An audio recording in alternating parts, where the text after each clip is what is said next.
Hey UConn Nation, it's KK Arnold here. If you're looking for the latest UConn women's basketball content, go subscribe to Listen Up to Phil and Ryan. Go Huskies!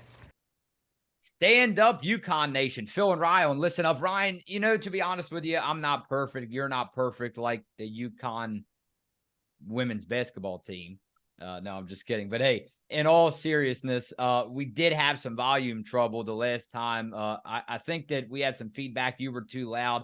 I was too soft. So hopefully these changes worked.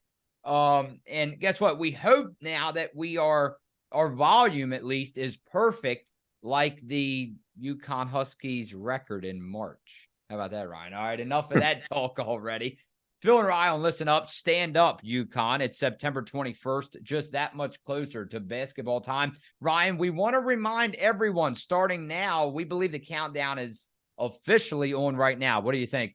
To come down and say hi to Ryan and I in exactly 8 weeks, Ryan. We will be there. Maryland at UConn. So I know, Ryan, you want to shout out to them and definitely remind them to come down and tell Ryan Renner hello in 8 weeks, Ryan. 8 weeks from today, November 16th. Tell us hello. Yeah, it's closing in pretty quick. It's kind of hard to believe that we're gonna be down there. I can't wait. I've been waiting for it ever since we knew. Rather up there. Yeah, we knew. You're not We going knew. to Florida. You're going No, to no, upstate we're going UConn. we're going up this time, not down. But yeah, I mean, I've been excited for it ever since they announced the 2-game series with Maryland. So we planned on going down to Maryland last year. It didn't work, but I'm glad we are going up to UConn. So hopefully we can meet some of you and getting to see the team in person is going to be awesome. So I know we both can't wait for that trip, and I'm definitely really excited for it. All right, so listen, we want to hear what Ryan has to say about this, like always. Ryan, I guess the state of UConn and specifically this program, maybe I'm sure our listeners, our followers, and our subs will have something to say about this. ESPN unveiled preseason women's basketball bracketology seeds, and here's where UConn is slotted. So, Ryan, the UConn women's basketball team is slotted as a #1 seed in Albany. The Huskies, who fell short of the Final Four last year, are expected to be among the highest-ranked teams in the country this season. But, Ryan, UConn is not #1 overall. The reigning national championship LSU Tigers received the spot over UConn due to transfer forward Anissa Morrow's decision to leave DePaul for Louisiana. And that was according to our great sources, ESPN and CT Insider.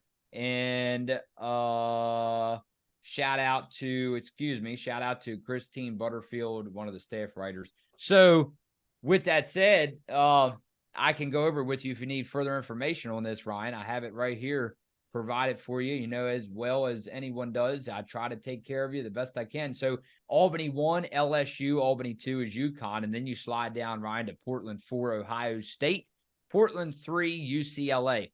I think it's fitting. I really do. We'll get into comments very soon. What do you think? Because, we know as well as anybody, if anybody's going to take these kind of articles, this kind of information personal, it's going to be UConn. Yeah, I mean, I don't really think it's to no one's surprise that LSU is #1 with picking up Anissa Morrow and Haley Van Leith in the transfer portal. That was pretty mind blowing. Definitely the highlight of the offseason.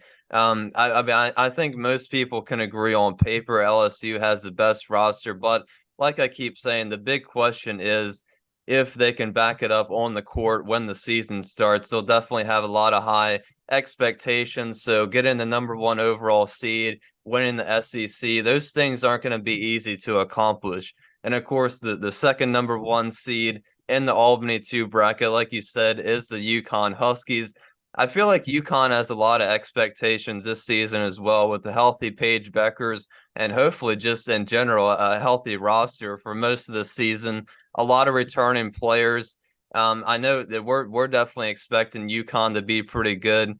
And I agree with ESPN. I think LSU and UConn have a pretty good chance to get #1 seeds in March. And I think honestly about championship talk, I think if UConn wants to do it with Paige Beckers, I think this year is the year to do it. So I'm expecting pretty big things from UConn this year. Now the third number one seed UCLA in the Portland 3 bracket. This one was a little surprising to me. I know UCLA is a good team, especially picking up Lauren Betts in the transfer portal. UCLA, they're in a tough Pac-12 conference with Utah, Stanford, Arizona. Colorado had a good season last year, so I think UCLA is going to have a tough road to make to get a number one seed in March Madness. I definitely expect them to make it, but I'm not sure about a number one seed. A 2 or 3 seed I can see, but I think number one's going to be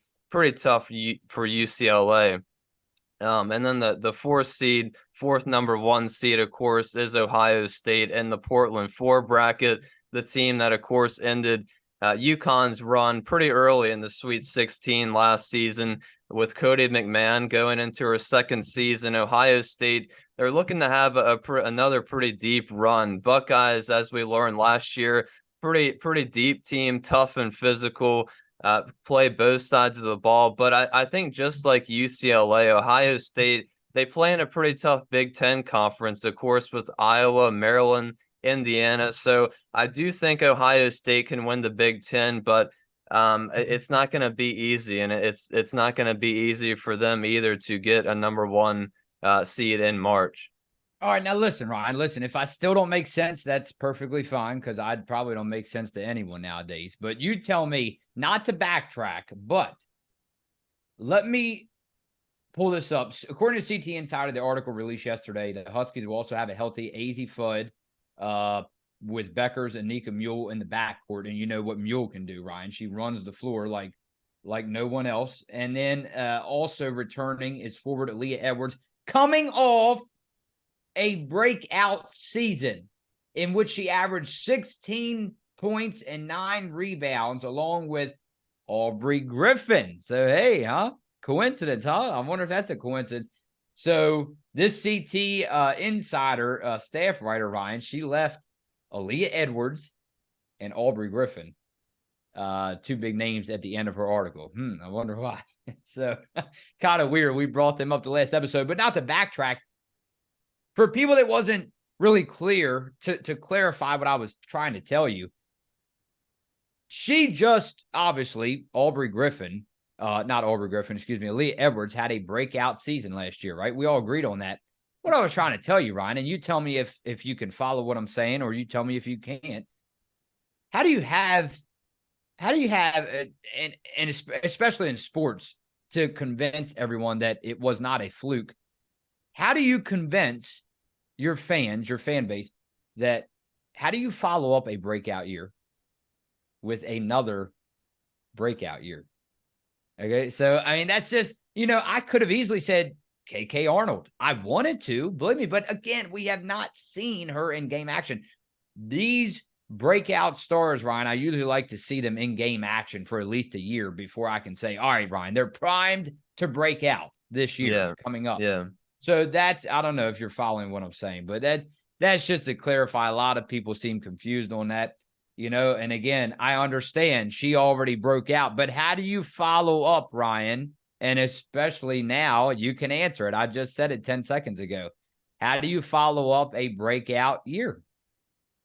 Yeah, and like I said in the last episode, I think it's going to be pretty difficult for Aaliyah to follow up what she did last season, but I definitely think it's possible. She did great last year, and pretty much carried the UConn team for most of the season. Nika had an amazing season. AZ was spectacular when she was healthy, but I think it's going to be a little easier for Aaliyah this season because she won't have that much attention on her. She's going to have some help offensively. But I definitely think Aaliyah can definitely have another pretty amazing season for her senior year last year at UConn. So I think Aaliyah can definitely average another double-double. That's definitely going to help UConn win a lot more games. But I think this year, hopefully with a healthy roster, I'm expecting a more balanced attack out of UConn.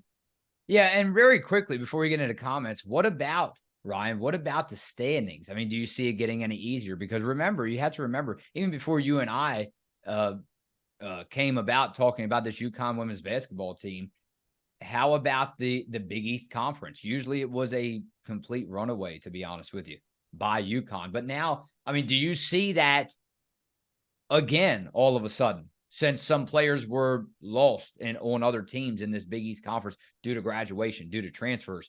Or do you see the UConn Huskies winning it by a game, like last year's standings? Villanova, games back, 1. Creighton, games back, 3. Or do you see a bigger size?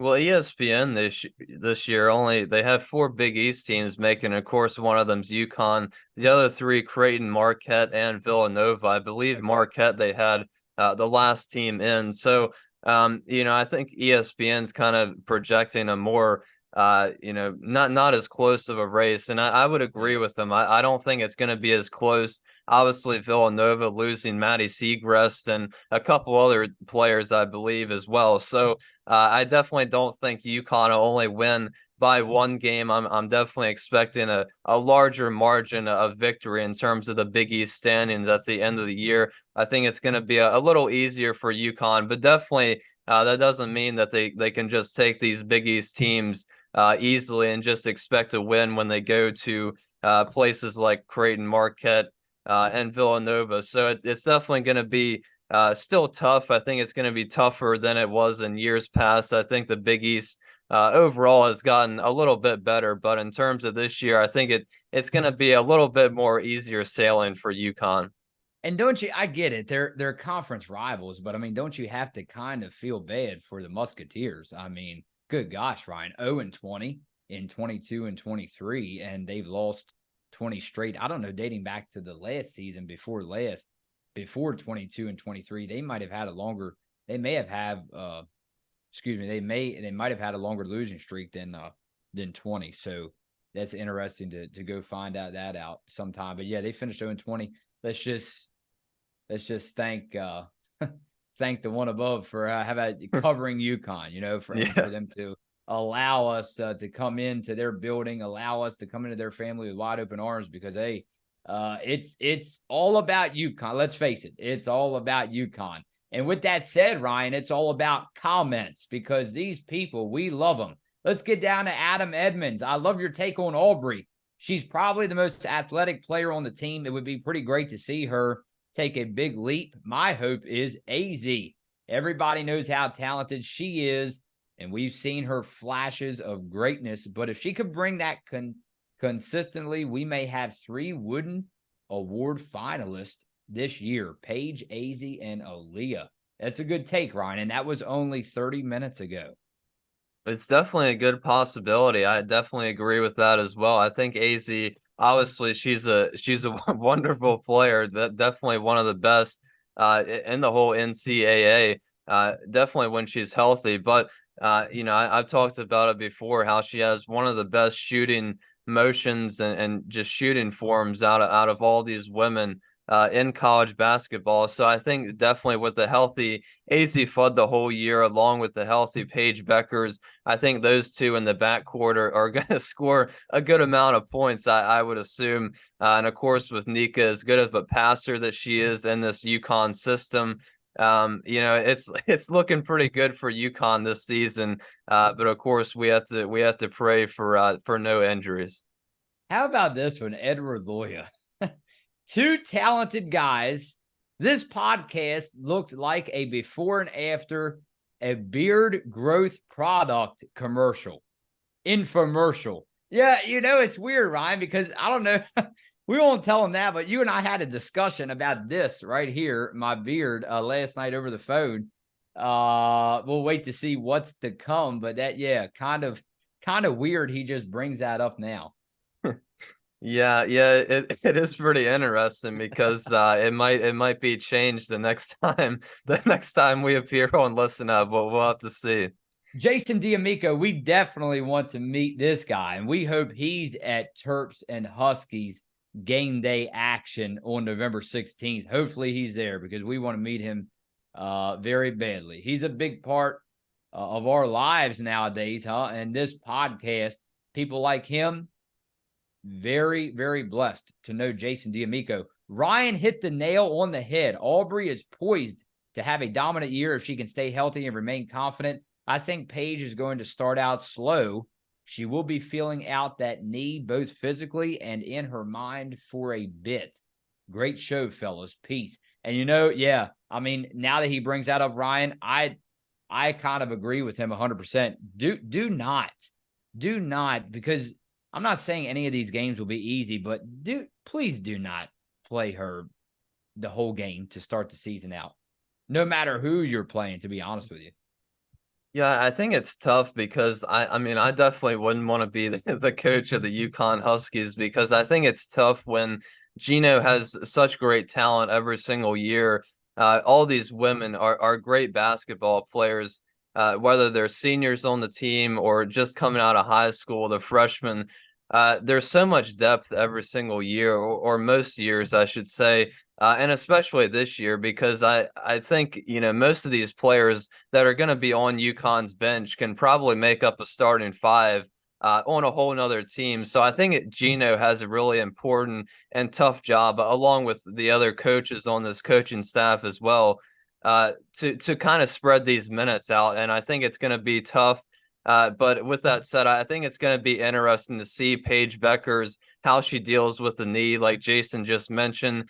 And it's going to be interesting because I think it's more mental, in my opinion, for Paige Beckers not playing the whole last season, the first real live game action playing on that knee. So it's going to be, I think the big question mark is what you just said, whether she plays the whole game, whether she plays, starts and plays 20 minutes or plays 30 to 35. So a lot of questions, as always, going into the home or the season opener. So it's going to be pretty interesting for sure. All right. It is what it is. None of this matters. LSU will repeat.